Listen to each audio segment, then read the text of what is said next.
Today's episode is for every event pro that has desired to break into corporate event, but you may be secretly intimidated on how to get into it because it may feel as if corporate is this whole different ecosystem. You may be feeling confident about weddings, baby showers, and other social events, but corporate, that's like a whole new beast and you're not sure what to do. You're like, who do I reach out to?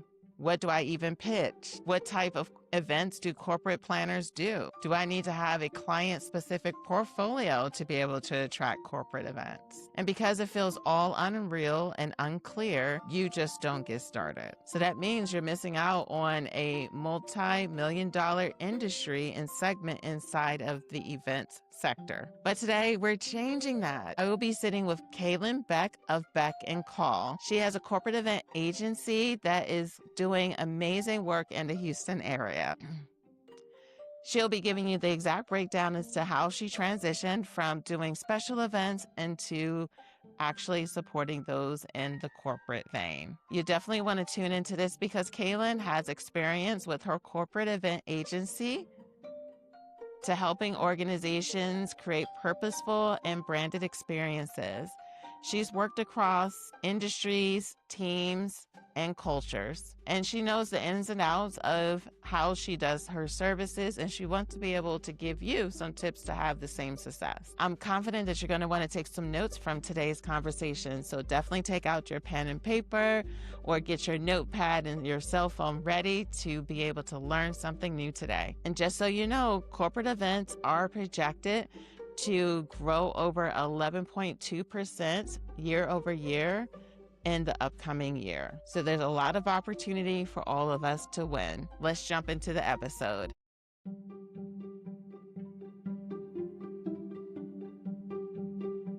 Thank you so very much for being a guest today, Kaylon. I'm super excited to be able to have you talk to people about your experience in the corporate event vein. So thank you so very much for saying yes. Thank you for the opportunity. I appreciate it. I'm excited. Excited to dive in with you. One of the biggest things about this podcast is that I want to always share like different perspectives of the industry because sometimes I feel like when people think of events, all they're thinking about are like weddings and baby showers, but we're like corporate world is like, no, we're doing a lot of really cool Oh, things ourselves. yes. Yes. It's a whole nother beast with the corporate events. 1,000%. So what made you choose going into the corporate vein? That's a great question because when I first started out doing events, I was doing weddings. And Mhm. it's not that I don't like weddings, they are just not my Yeah. favorite.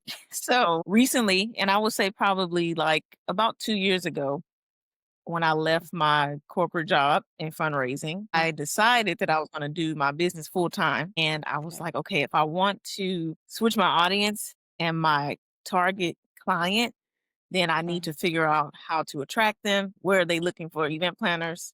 So I kind of rebranded a little bit and I created an event services proposal that Okay. targeted corporations and brands because I want to work with both and I am working with both. It's Mhm. funny saying that because 2 years ago I was like, I want to do this, and then now I'm like, I'm doing it. Yay. I think it provides you to be a little bit more organized and structured because most of the time the corporations know their budget early on, and you don't have to Mhm. worry about trying to sway them to go which way or trying to figure out how much money they have to allocate to different things. So that kind of makes me feel a little at ease as a planner. And that is Yeah. one main reason why I wanted to pivot and start working with more corporations and brands. I agree 10,000% because it's very upfront and Mhm. it allows for you to almost like work backwards in a sense, Yes. where often in private events and social events, one, there's a disconnect. And I would say both sides, there sometimes can be a disconnect on how much things really cost. But usually with Right. corporate, there's also a budget to match what the vision is or roughly around it. Where when you're Right. thinking of weddings and things like that, I tell people like, it's not my ministry. Like, and you know what I do, like personally. And so Mhm. I don't even tell people I do events because they're like, "Oh, I have this birthday." I don't do that. Sorry. Yes. Yeah. Because people only I associate that side. So for those of you that are not, there have been exploring because I feel like if I had to be really transparent with you, if any question that I probably get asked the most frequently on TikTok and platforms is about corporate, then about doing social and weddings. I don't know how you feel about that. Yeah, okay, well, don't get me wrong. I like weddings. However, I just don't like doing them that often. If Mhm. if I have the ideal clients, which I'm so grateful that, for the past weddings I've done, they've been very laid back like me and very Mm. easygoing. So if I can have that ideal client that's very creative and that will allow me to kind of like be in charge, I'm Mhm. okay. But when you kind of like, especially when you have friends that want you to plan their wedding, so it's kind of like Yeah. you're one foot in, one foot out because they want you to be a guest, but they also want you to plan, Free labor. and you don't want to like overstep because you're like, okay, Mhm. I know how things go, and this is the order. But they Mhm. have like these elaborate and very, very great ideas, but they just don't Mm. know that it takes a lot to execute a lot of things. So Yes. I'm still kind of like a little bit in it, but honestly, I Mhm. haven't done a wedding since last year. So most of my events this year have been corporate or brands that I've been working with. And congratulations on making that happen and as a reality. And I find that as people are starting to become more aware of quote unquote the corporate side of events, I feel that sometimes people can have this perception that it's extremely structured or too serious. Like, what would you say is the biggest misconception for event planners when it comes to working with corporate clients? Yes, I think that what I have come across is a lot of organizations don't feel like they need an outside planner, Mm, especially just for an example, when we have conferences that come into town. What I've noticed is that a lot of those companies that are doing events around the conference or that have anything related to do with it, they like to hire within. But most of those people are not from here. So they don't know, mm, or they're not local, shall I say. They don't know, mhm, the best venues or the best caterers or the best decor companies. So I think that a lot of people might believe that they don't need a corporate planner if they have someone on their team who mhm, they feel can do it, such as like a project manager. And that's what I've come across, and it's kind of been a challenge and a little bit of a barrier. But that's why I think that it's important to pitch your business to these companies, especially in advance. If you can get a calendar of the events coming into the city and the conferences coming into the city, and then you can mhm. directly reach out to them and then prove to them why they need you. So that's what I found to be one of the most challenging things right now. And I hope y'all took down the notes on that because that's a real nugget. And I think the biggest part from even what you're sharing is to understand like one, what is that barrier? And then two, what is the way to a workaround to that barrier? Because inside a business, there are going to be a variety of different challenges, but it takes intentionality to figure out what that Mhm. challenge is because if you understand the challenge then you can decide what is going to be or you can have the courage to look for the solution that can Correct. exist for that challenge. Correct. I agree. I agree. And I think that that's that's easy to say, but Yes. it's also one of those things to where you kind of like have to live and learn too. Like a lot of the companies, they don't know what they don't know. Like they don't a lot of these corporations don't know a lot of the trends that are happening now in the industry and what's the latest, what's the next best thing to do.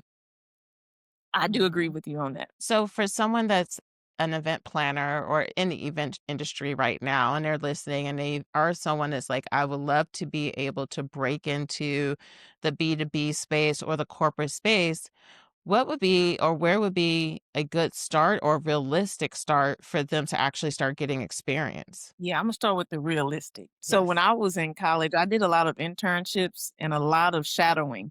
And I know Mhm. nowadays everybody wants to get paid. We need to make money. Back then I was volunteering. That was like 15 years ago. And so a Mhm. lot of my experience came when I was in college and just shadowing people because I wasn't sure what I wanted to do in the hospitality industry, but by me moving around to different departments in the hotel and figuring out, oh, I like banquets, where can that lead me to? And so that led me into getting the internship with the wedding planner. So I would Mhm. say first thing is to get the experience. I know sometimes a lot of Yes. people like to dive right in, and I think we're in that culture now where people don't think they need much experience. And I'm not saying that you have to be a rocket scientist to I'm be an event saying planner. it. I'm I saying do it. think you need experience. You need some experience before you start. Maybe you do need to be a rocket.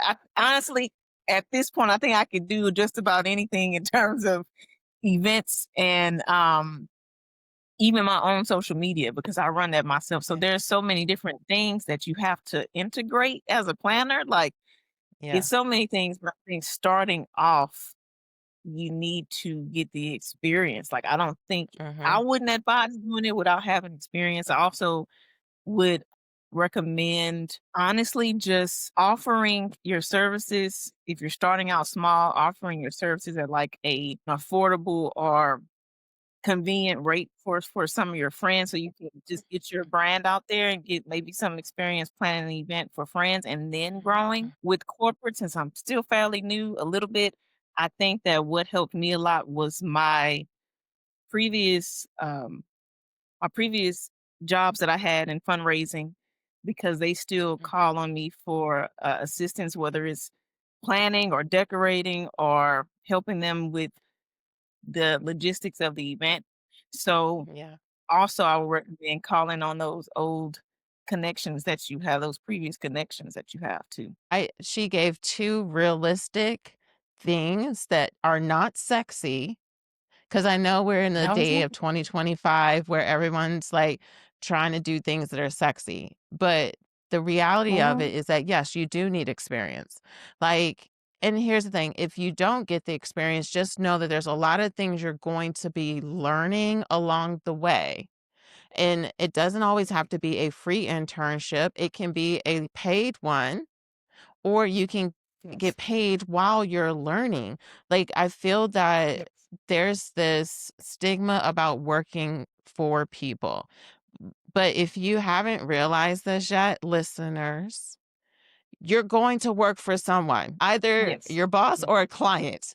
Like, I don't know where's Yeah. this thing that no one tells you what to do. Someone's telling you something to do. And so I'm sure. if we aren't learning along the way, it's gonna take you a lot longer to actually navigate, and all of our experiences, regardless if we are getting the experience in the hospitality or the event industry, your previous experience in other industries can be potentially helpful for you as well.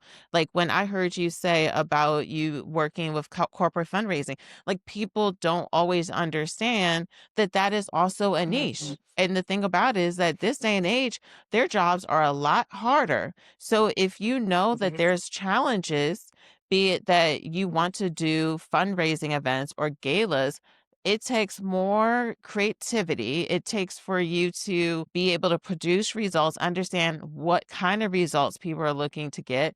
And the thing is that sometimes that comes naturally, but a lot of times that comes through experience and Yes. knowing how to get your foot in the door. So I love the tip about reaching out to friends. Like, there's a new concept I'm going to be trying in my own business. And there's 2 people that I already know that are potential people that I can test that concept out. Will I be trying to do it to make a bunch of money? No, I want to learn.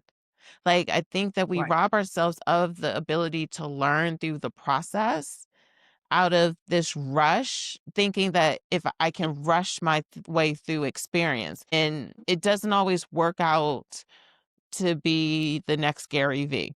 Like, Right. more people, it doesn't. Right. So I love those 2 tips Yes. that you provided. Thank you. And to your point about rushing, I also think that some people like to just halfway do things, and that's not a good thing. Mhm, That's not a good way either. So you mhm, have to fully execute because that's the only way the event is going to run successfully. And I think that mhm, those two things go hand in hand. You know, trying to rush through it causes things to fall through. slip through, some Yeah. ideas won't get executed like you might want. And so that's Mhm. another thing I've learned. I've never been a person to half do things. If I can't do it the right way, then I'm just gonna exit out. And I think that Yeah. that's helped as well. I love it. So, like, for you, have you found that through your experience in previous opportunities, how much do you think that that's actually contributed to the amount of success that you've had with breaking into this new sector? If I can be honest, I Mhm, was having I was in a rut last week because I was like, mm, I don't know why things aren't working in my favor. Like I did everything I was supposed to do. And then, you have those reflection moments and you're like, mhm, you know, 3 years ago, 2 years ago, somebody said that the work that I'm putting in now is going to pay off. And mhm, ironically, 2, 3 years later, after I quit my job, I secured a major contract slash proposal with the Greater Houston Black Chamber to do their gala. And I've been helping the local hotel and lodging association of Greater Houston with their events. And so I'm like, this is mhm. the work that I did 2 years ago. So why am I not acknowledging it? Right. Why do Yes. I seem so ungrateful? So I Yeah. had to kind of like switch my mindset. And it's been a journey. The mindset is it's a journey every day. And so I'm like, I have to pivot the way I'm thinking because Mm. I'm in the space where I wanted to be 2 years ago. So now I have to Yes. continue to think, okay, the work that I'm putting in today is going to pay off Mm, 2 years from now as well. So that's how I had mhm. to kind of like change my way of thinking, change my way of being grateful and giving myself Yes. grace because I thought that when I quit my job, I was going to have a contract the next month. I don't know why I thought that, but I just thought I was Oh. going to have like all these brands responding to my emails on time and, sending messages on LinkedIn thinking that people were going to respond right away.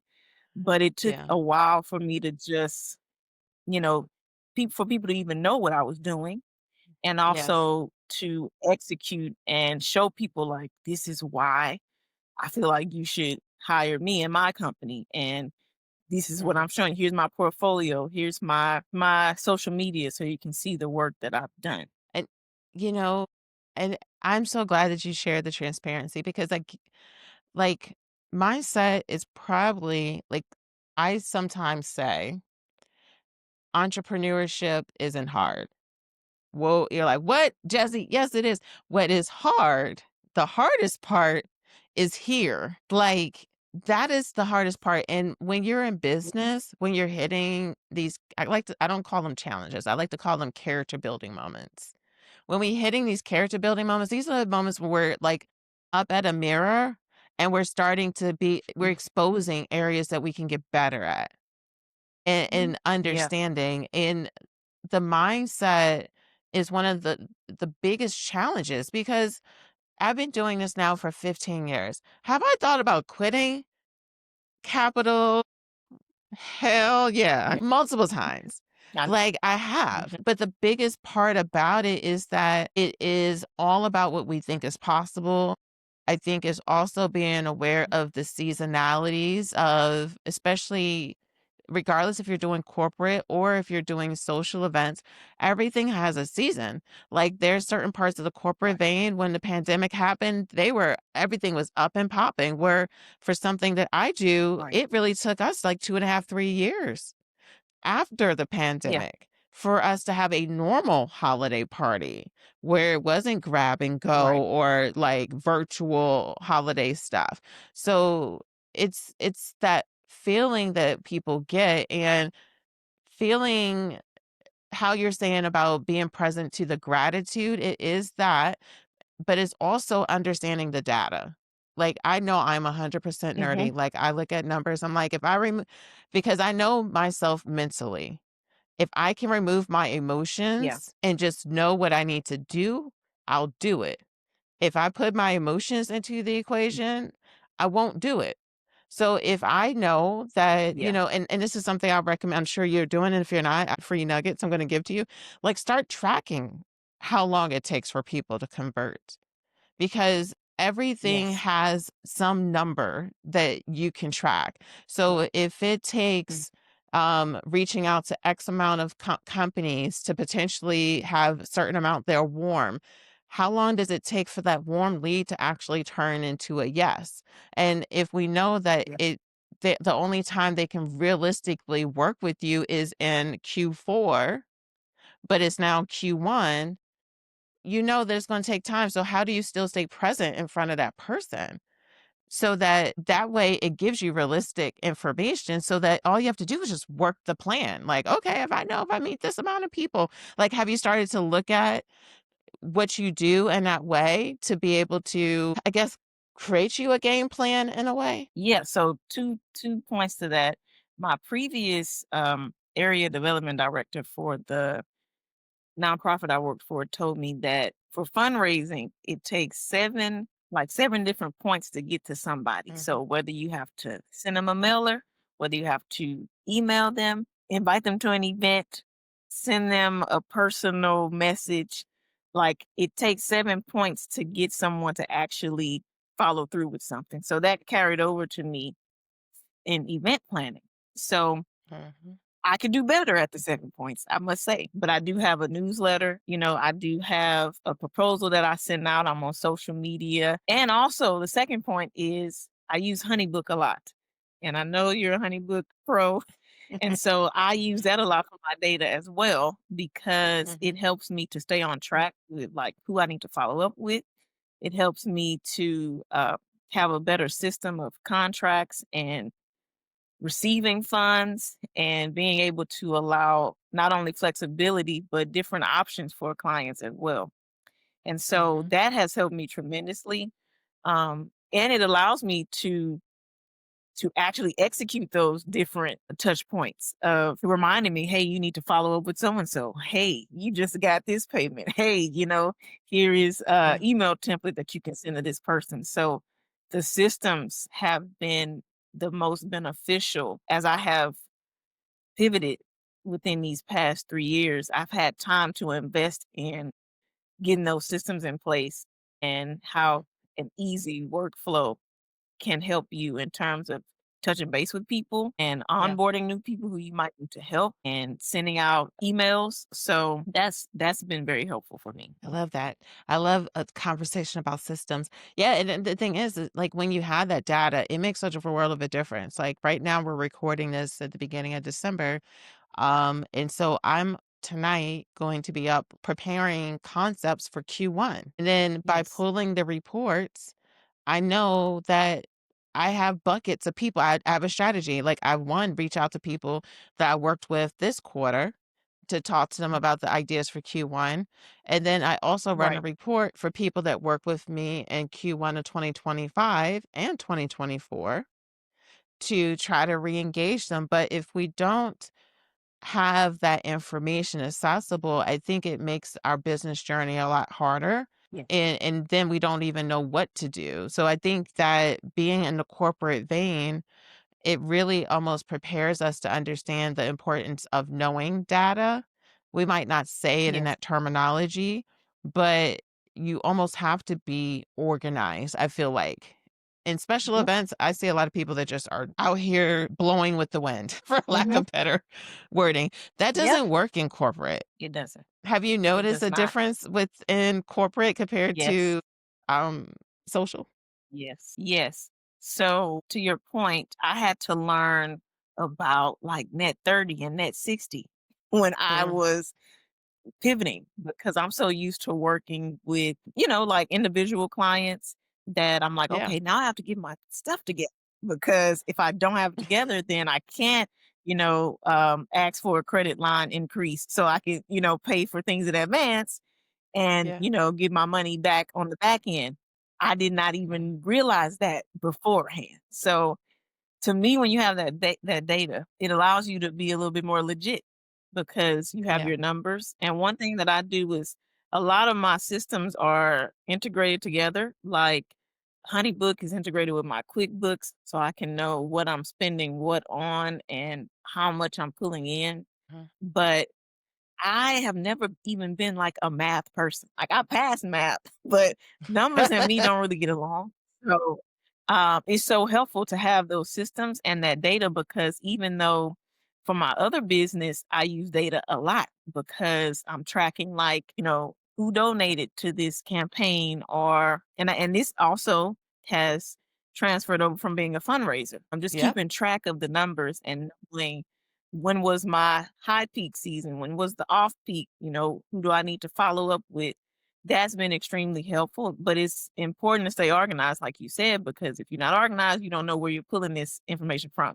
So you Hmm. need to know you can't just make up numbers. And I think corporations, well, I know they want to see those things, but they also want to have someone with that experience because in corporate, you're dealing with a lot of numbers anyway. So they want someone Yes. who can kind of do a lot like accounting as well, as well as planning and sometimes fundraising, depending on what the event is. Yeah, and professionalism, because it's like with corporate, I love that you said about the net 30. Like, yeah, you invoicing people, you have to have insurance, you have to have certain things for them to Mhm. even listen to you, to be, you know? Correct. And Correct. so it does require for a certain type of you to show up when you're wanting to do corporate. And like I had did a TikTok the other day saying that with corporate planners, we have to really have great discernment when it comes to vendors. Like when a vendor gives us, I can speak for myself and you don't have to agree if you don't want to, but like Yes. as soon as I get a yellow flag, Mhm. I'm like, I Mhm. don't even want it to turn Mhm. red. Like if you're telling me that you don't have a way for me to pay you outside of Cash App, you're getting this 1099. You need to figure out a way. Exactly. Like these are the ways I'm Yeah. going to pay you. And I think that desiring to get into corporate, don't just allow the visuals of being able to organize this brand activation. If you're just not naturally someone Mhm. that's organized or want to put that amount of effort into it, it might not be your thing because they are going Correct. to have a perspective, a perception of you. And when you're in the corporate vein, Mhm. you picking the wrong vendor can Makes you look bad. it makes you look so bad. Like, your ability to understand who's gonna be the best person is 10 Mhm. times more important, in my opinion, than a wedding. Because a wedding is not always attached to something, but in the Right. corporate vein, I feel like people talk to each other and you Mhm. don't want the reputation of you not being able to say, to be organized or for you to not have good vendors and partnerships. And like all of that stuff really falls on how they perceive you and if they recommend Correct. you. Has that been something you've noticed that's a little bit different too Yes. from the Y personal space? yes, and, coming from planning smaller scale events, it was a challenge at first, just to bring up your point about paying people on Cash App. I'm like, "Well, can you send me an invoice? Can you I need a receipt, like, I need these Mhm, things for tax purposes." And they're like, "Oh, mhm, well, no, I only have Zelle, I only have Cash App." And I'm like, "Okay, how can I" that that was a whole other learning lesson for me because I'm like, "What systems can I use and what platform can I use to make it an easy transition for people who even assistants that I'm asking for help, they mhm. need a 1099 as well because at this point, you all are individual contractors and I'm paying you, right?" Yep. So, it's been luckily, I haven't had too many vendors that I've had to internally fire, but I can think of a few where I'm just like, I do not feel comfortable working with you. And if I don't feel comfortable, then that means something. And that means that I don't need to work with you ever again. So 1,000%. that, yeah, that's been a learning lesson because I try to be very inclusive and Yes. just very open to working with any vendor that aligns with my vision for the event or that's been referred Mhm. to me or that's a friend. But sometimes I have run across people that I'm just like, I can't work with you because you don't make me feel comfortable. And Yes. that's not going to end well. So, no, And no. that's important. So please, like anyone is listening, do not assume that we're only working with the top people. I know I personally Mhm. give individual a chance, but if you're committed to brokenness, I can't, like, if I don't feel confident, then I Mhm. find that I then start to micromanage. I like the things because I'm just not sure about how you are Mm. going to perform because I feel that there is this undertone from providers, as an Yep. organizer, as a planner, that like to just come through at the end, but everything in between Right. the booking to the end is sketchy. Communication.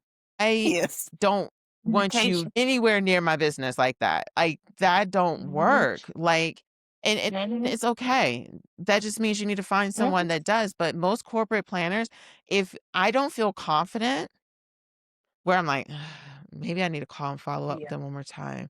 Let me text them. Right. Like, is everything good to go? Are you like Mhm. comfortable? Like, if I'm doing that, that is a 1,000% sign that I am not Same. confident in your execution. And I don't, Same. it's 50-50 or 75-25, but I am not 100% like, this is going to be a hit. And I don't ever want to hire someone that I don't feel confident in them executing. I agree. I agree because I try to over communicate. And so if I'm Yes. over communicating, then you should at least respond. I think it's the lack of response that kind of gives me a little bit of anxiety because I'm like, are you gonna show up? And if I have to wonder if you're gonna Yes. show up, then I can't work with you again. So At yeah, no. peace. Not like, Yeah. Yeah, I can't. because Yeah. No. here's the thing is that it's not just because of me, it's because of the people that are attached to me and what I've Mhm. sacrificed to be able to have these opportunities. So I'm not going to Right. allow for someone that may not be ready for what I'm trying to build with them now not only Right. impact them, but impact the other people that are trying to get more opportunities because we're working together. So it's almost Yeah. as if they're acting in selfishness because Yep. sometimes I feel like when people are there's like, I have it all taken care of. Well, communicate. When you're not Right. communicating, that to Right. me is selfish. When Correct. all I'm trying to Correct. do is that if you knew that there was someone else that I'm working with that was doing this and had me feeling this way, you'd be like, Jesse, why are you still Mhm. working with them? But it's okay if you Exactly. do that? Like, No, it's not. it's not Exactly. Yeah. at all, Yeah. at all.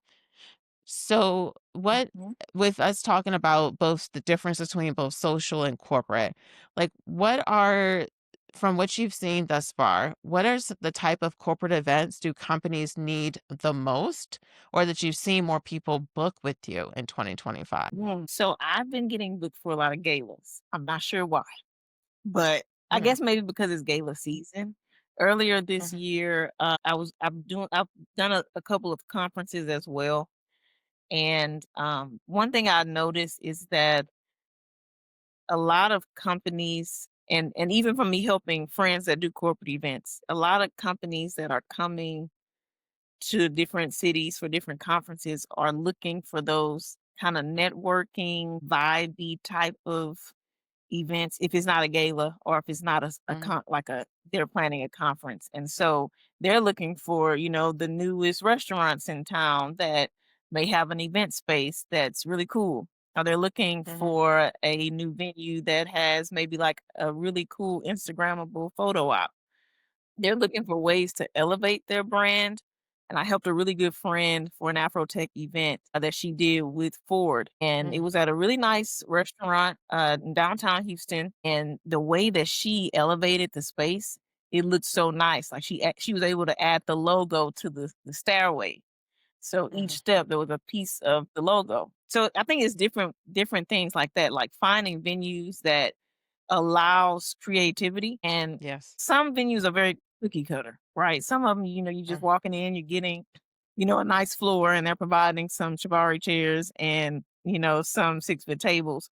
But some yes. venues have those extra things that make them stand out where you don't have to Mhm, do too much. And so I think that's what a lot of these companies are looking for. Like if you can just add some nice florals or, a nice stage with nice backdrop that can also convert into like a photo op. I think that's what a yes. lot of these brands are looking for, ways to stand out. Which ways to stand out, and would you say it's really results driven now? Like, I feel like at one point it was kind of to Mhm. be seen, but it's now being seen, but also Yeah. being able to get results from the activations or event.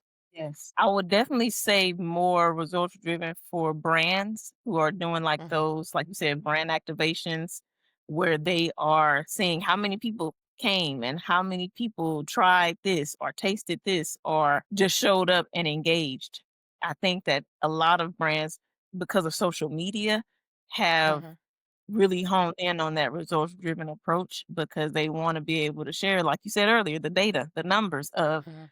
X amount of people showed up and we served X amount of this and we gave out X amount of this product and they said they liked this. So getting that feedback, I think too, is helpful and making sure that whoever is planning the event can actually kind of like step in as a guest and see like Yeah. what would the guest want? Like how would they want a product to be given to them or to sample something? So figuring out different ways to engage those guests while they're there and keep them there. I love that. And okay, so for some people, I want to explain as to like what she was saying because what she said was so rich. And so one of the biggest things about event professionals, I feel that sometimes they just like, I'm a planner. But it's Mhm. understanding who your target market is and understanding in corporate for sure is understanding who like what their target is. So when you were just Mhm. sharing about like knowing how the person that's there in that event, how they would want to receive it. Where when you're doing let's a wedding, you're creating an emotion, like, Yeah. an experience, and it's not necessarily for a result because 'cause they're hopefully gonna get married regardless, you know, but when we're Correct. doing a brand activation or a gala, there's Mhm. actually a intention, and Mhm. there are specific types of individual that are going to go to it. Everyone won't just go to a gala because someone's getting like, invite it. There's something, Right. especially, like, if you're in an area like DC or areas that have or Houston, where there's a lot of there's not a shortage right now fundraiser Right. activities because a lot of nonprofits trying to It's figure not. out how they're going to get it Mhm. so they can keep their doors open right now. So it's Correct. not Correct. how do I just do a pretty gala? Because that's not going to get someone to buy tickets and that's not going Exactly. to get people to get bought into going. So it's having clarity on the types of people they want to come and those types of individuals, Mhm. what would they actually find valuable? Because if you're doing something that might be for the homeless, but then there might be something that's aligned with gluttony. I'm trying to think of something that's so polar Exactly. opposite. Correct. Agreed. Your attendee's gonna be like, "What?" And Yeah. and that's gonna impact fundraising efforts and things like that. Like, what are your thoughts on what I just shared? I agree. And I think that because I've been to so many galas and most of them have been nonprofit galas, Mhm, it's all about the mission. And I think too, mhm, because I'm also a business owner that plans events for myself, I know that it's all about the mission and it's all about who is invested into that mission. yeah, So, when I would volunteer for United Negro College Fund, I know that most of the people there either went to HBCU, have a child at HBCU, their parents went to mhm, HBCU, or they work for one.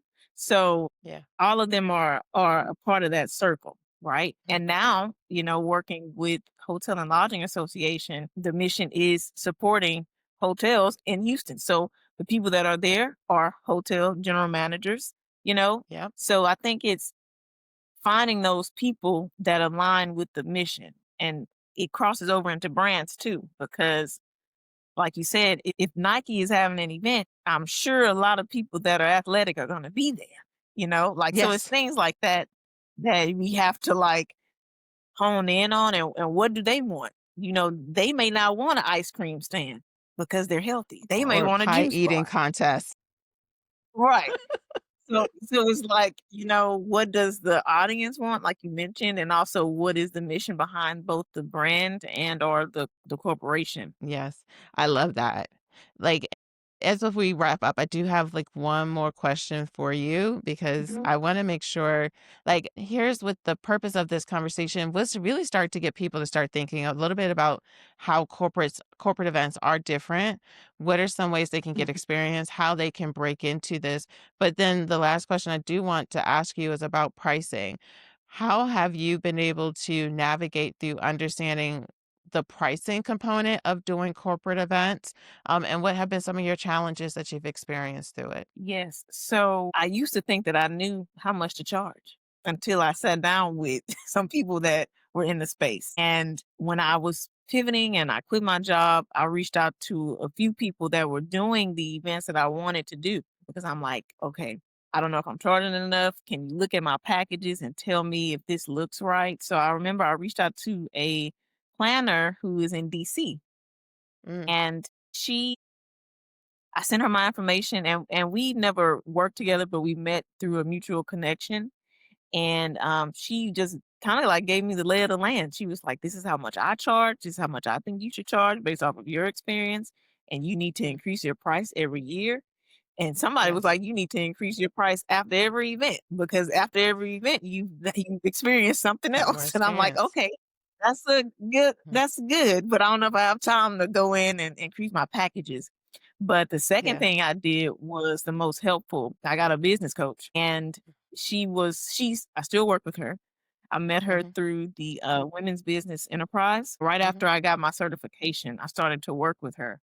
And the good thing about those mentors are that most of them, or they will link you with someone who has done or is in the industry that you're in. So it was just, it was very challenging because I'm like, okay, this lady's telling me everything. Like, what's the catch? Like, I don't have to pay her for anything. Like, all this knowledge is free, but I had mm-hmm, to remind myself to attract and receive these things that have been given to me because I've paid people, I've paid for classes, I've been in small business classes, but the gems that the lady have given to me through the mm-hmm, women's business enterprise on like how to just have a great capability statement of what all you offer and making sure that you're sharing all of the qualities that both you and your business provide have been mm-hmm. very helpful. So I would say one, ask somebody in the industry to get a business coach Yeah. because that's important. Yeah. I feel like sometimes that can be one of the Achilles heels in the Mhm. event industry, especially on the vendor side. For people that want to connect with you, what's the best way to connect with you and learn more about like what you're doing? Yes, well, you can connect with me on Instagram. So my events page is Events by Beck and Call, Mm. Beck Beck and Call Call. My event company is Beck and Call Events, but I also have a sister company, Beck and Call Hospitality, where I just opened a bed and breakfast here in Houston. So you can learn more about that at www.yourbeckandcall. And so it has all my information on there, all my social media handles and event planning information. Perfect. I have one closing question. It's kind of a hot fire question for you. So we have Okay, I'm different scared. levels of professionals that are listening.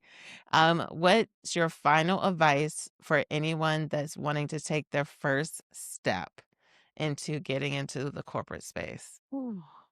I would say make sure that you know that this is something that you want to do. I think it can seem and sound a little glamorous sometimes, but Hmm. I would have to go back to saying get the experience first. At least shadow a few people, even maybe volunteer at some events, just so you can get a feel of how things go. Because some people Hmm. think they may like it until they're in it, and they're like, "I don't Yeah. want to do this at all," and then it's too late. You know, you've already come up with a business name, got your DBA, your LLC, your email, and, it's like, I don't even know if I wanna do this anymore. So I would say definitely make sure it's something that you want to do and then just go from there, day by day. Perfect. Love it. Great, great advice. So thank you so very much again for being a guest. No, thank you for the opportunity.